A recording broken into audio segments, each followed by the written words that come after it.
Thursday, 14 April, The Gap News This Morning, broadcasting live from Kuala Lumpur, I'm Ghazali Abdullah. Good morning. First, the headlines. Petrol prices remain unchanged. Plus anticipates 2 million vehicles on the highway during Aidilfitri travels. Amrin had full control over 1 MDB audit report, former AG tells court. Rohana agrees to return US $10 million in 1 MDB-linked assets, says report. Malacca cops cripple ADC gang responsible for house break-ins, vehicle thefts. Ukraine war, Russia threatens to hit Kyiv command centers. Tourist bus in deadly accident in Egypt. And Djokovic runs out of gas in Monte Carlo defeat. And now the news in full. Petrol prices will remain unchanged, the Finance Ministry announced Wednesday. RON 95 and RON 97 will retail at 2 ringgit 5 cent and 3 ringgit 81 cent per litre, respectively. The price of diesel too remains at 2 ringgit 15 cent a litre.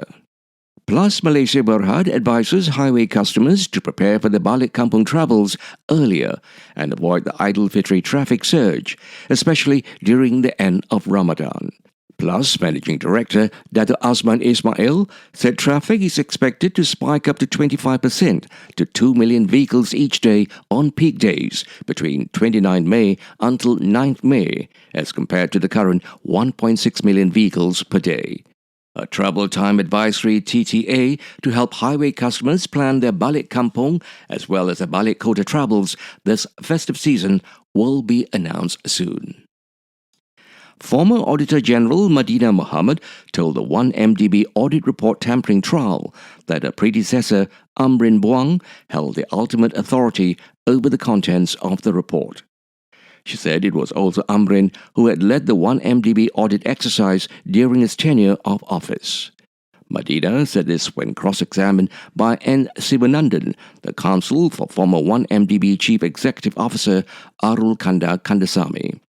Arul Kanda is accused of abetting Najib Razak, who is standing trial for alleged abuse of power as the then Prime Minister and Finance Minister, to obtain immunity from legal action and causing amendments to the finalized 1 MDB audit report before it was tabled at the Public Accounts Committee PAC meeting in Parliament. When Sivanandan asked Madina if the right person to explain what transpired then was Amrin, she replied in the affirmative. Amrin was the Auditor General from February 2006 to February 2017. Former Astro Malaysia Holdings Berhad CEO, Dato' Rohana Roshan, has reportedly agreed to return US $10 million in assets she received from alleged ex-lover and former Goldman Sachs banker Tim Lesner.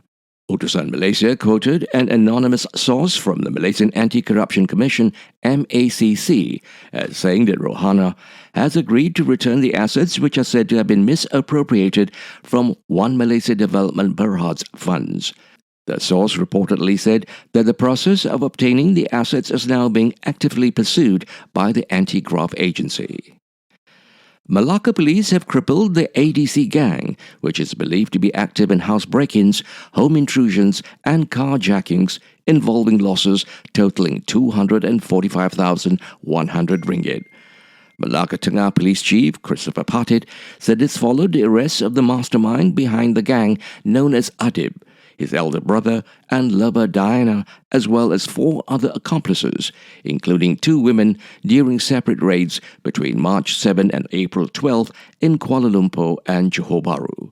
All the suspects, aged between 31 and 43, were active since early this year in areas like Cheng, Klebang, Duyong, Bukit Baru, Taman Merdeka and Air Crow. The Russian military has threatened to strike Ukraine's command centers in the capital Kyiv if there are continued attacks on its territory. We are seeking Ukrainian troops' attempts to carry out sabotage and strike Russian territory, the Russian Defense Ministry claimed in its regular evening briefing. If such cases continue, the Russian armed forces will strike decision-making centers, including in Kyiv, it added. Russia has accused Ukraine of shelling its territory before, including an alleged attack on an airbase last month.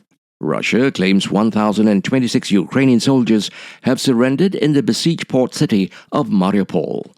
But a top advisor to Ukraine President Volodymyr Zelensky insists the city is still standing and the Marines have joined another battalion.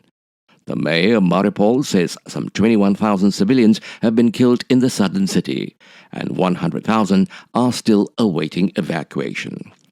For the first time, U.S. President Joe Biden has accused dictator Vladimir Putin of genocide in Ukraine. Ukrainian President Zelensky praises Biden's remarks as true words of a true leader. The presidents of Poland, Latvia and Estonia are traveling to the capital Kyiv to meet Zelensky. But Germany's president has been told he is not wanted because of close ties to Russia in recent years. 10 people have died and 14 have been injured in a traffic accident in Egypt involving a tourist bus. Reports say 5 Egyptians, 4 French people and 1 Belgian were killed in the crash in the Aswan region, said to have involved a collision with a lorry. Aswan is a tourism hub near the ancient Egyptian temples of Abu Simbel. And now for some sports news. Novak Djokovic said he ran out of gas as he lost his opening match at the Monte Carlo Masters on Tuesday in just his second tournament of the year, following his refusal to get vaccinated against COVID-19.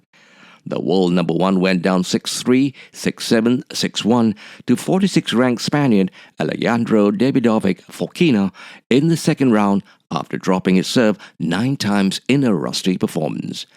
Djokovic admitted his absence from most events had been difficult, mentally and emotionally, but said he was moving on ahead of his return at a tournament he won in 2013 and 2015. To end the bulletin, here are the headlines again. Petrol prices remain unchanged. Plus anticipates 2 million vehicles on the highway during Aidilfitri travels. Amrin had full control over 1MDB audit report, former AG tells court. Rohana agrees to return US $10 million in 1MDB-linked assets, says report. Malacca cops cripple ADC gang responsible for house break-ins, vehicle thefts. Ukraine war. Russia threatens to hit Kyiv command centers. Tourist bus in deadly accident in Egypt. And Djokovic runs out of gas in Monte Carlo defeat. This has been the Gap News this morning, Thursday, 14 April, with reports from Free Malaysia Today, The Vibes and the BBC World Service.